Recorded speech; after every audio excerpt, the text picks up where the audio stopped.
Alright, my hair is all crazy, but it doesn't matter. What's going on YouTube? It's your boy Scoop Reptiles. And tonight will be the night that I will fall for you. Over.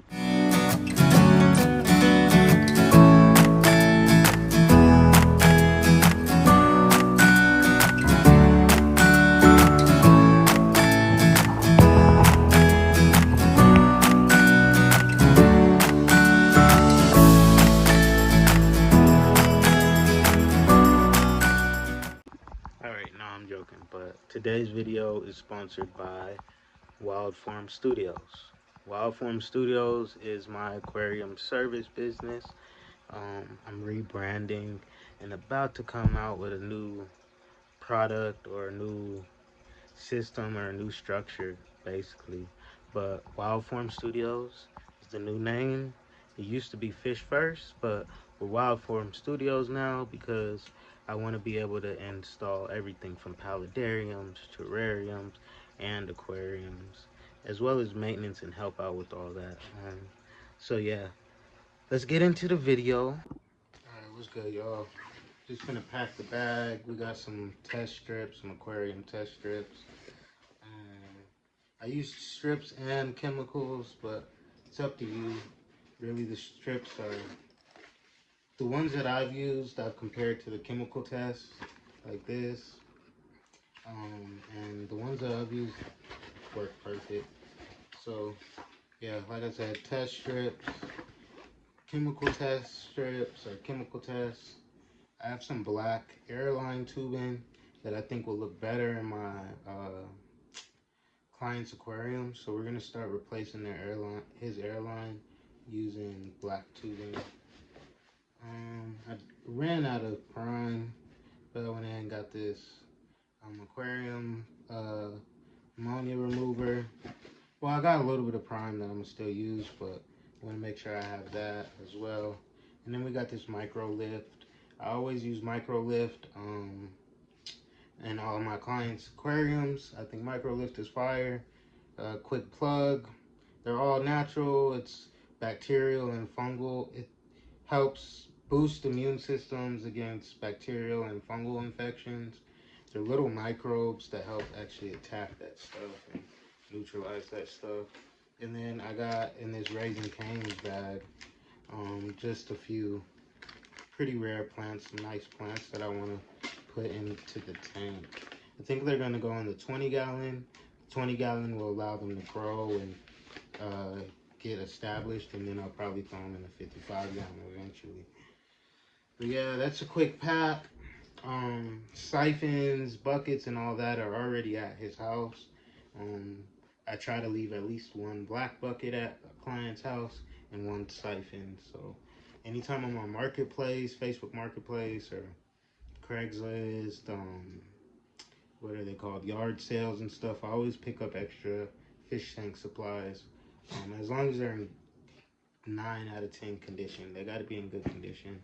And I like to recycle or upcycle those in my projects. So yeah, this is a Wild Form Studio video. I'm gonna go grab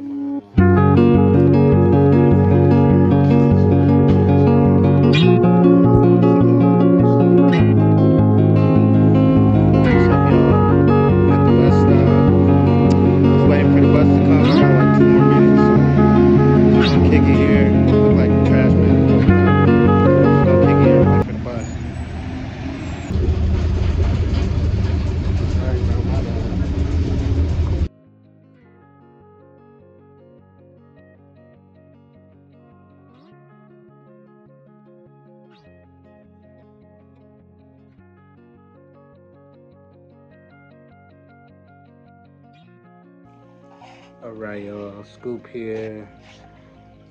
We have made it to the tank. I kind of just did my preliminary check through to see what was going on. Let me go grab a binder.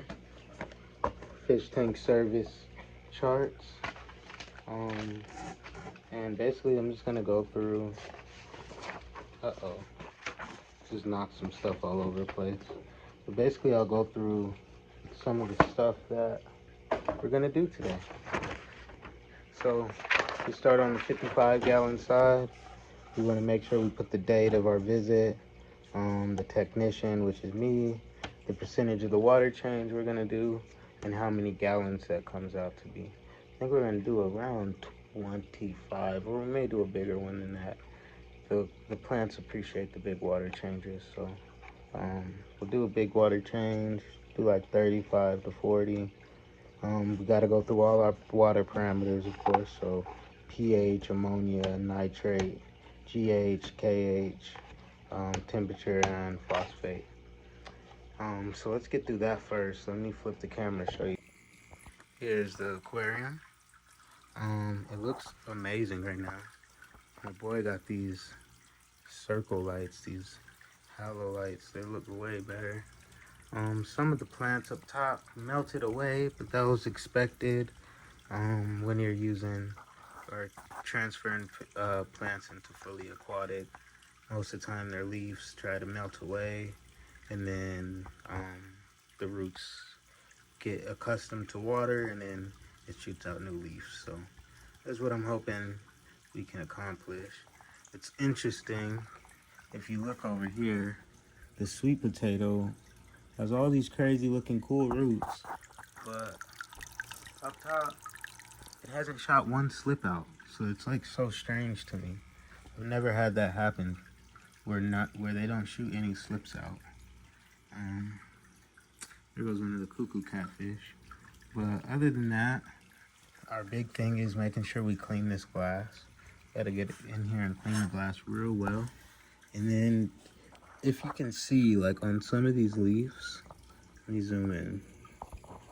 On some of these hornwort leaves and stuff, I mean pennywort leaves, there's like pretty bad algae. And on like this anubias, pretty bad algae. So I'm gonna probably get in there and try to scrape or scrub some of that algae off. But it's good to see some of these snails survived. And the snails will actually help a lot getting that algae off the leaves. Looks like they're actually doing a great job doing that. The crypt forests, these are looking insane. Looking insane. Look how tall they are. Looks amazing.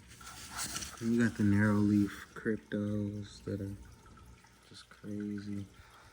Super crazy, super jungle. Like, the plants obviously give the tank a super 3D look to it. Even though the tank is 3D, but it allows the tank to get this awesome 3D look to it. These baby tears are doing decent. Oh, sorry, y'all. These baby tears are doing decent, but it's hard to keep them carpeting super well because the crypts are like insane. The carpeting on them are insane. You can see back here the Amazon swords just are taking off and are super massive. So it's super cool, bro. Super cool, y'all.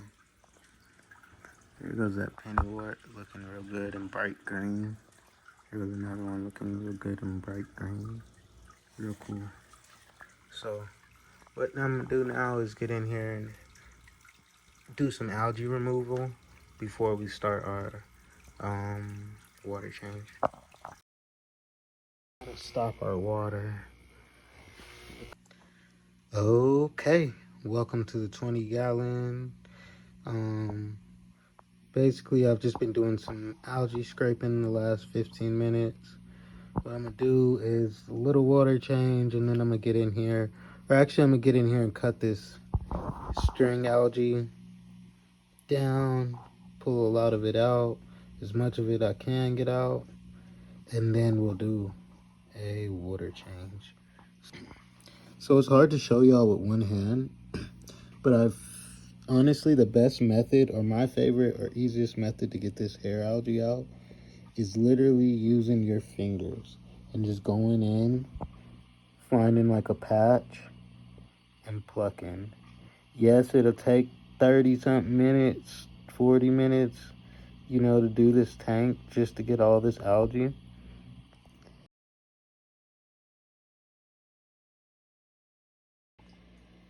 We're almost done. We're gonna do one more bucket. Okay, y'all, so it's about that time, about to leave. I just got done Windex and just cleaning the glass, making sure everything up top is going well. Um, just a quick overview of the tank. Like I said, we got all the algae gone. We replanted quite a bit of things. And towards the end, I didn't show y'all, but I went ahead and started from this end all the way down. And I used root tabs throughout to make sure that we keep the nutrients in the soil or in the rocks at a high point. Other than that, y'all, other than that, just want to make sure that y'all got a good look at the aquarium. Again, there's the new lights up top. We added this Jose Paso Verde. So our goal is to get a good hedge of plants all the way up to the top. Hedge of plants all the way up to the top. But yeah, y'all, looking great, looking great. This plant is really special to me because it shoots out smaller leaves on the bottom, but then it starts shooting these stems all the way. It goes all the way up to the top, almost like a lily pad, as you can see. The top view of them. The Amazon swords are looking good. Everything's looking great, y'all. So this is a quick update. And here's the 20-gallon. I got as much as that hair algae gone as possible. So as you can see, the thing is pretty bare at the moment. But yeah, y'all. You can see this red lotus. This tiger lotus. It looks amazing. Got our shrimps in there. So yeah. Just wanted to make a quick update. I added those, that, and that. 20-gallon looks great. Cleaned the filter, cleaned the glass. Hey, Mr. Beta. Alright, y'all. Y'all have a beautiful day. My name is Scoop. This was an aquarium service video. Wild Form Studios. Signing out. Peace.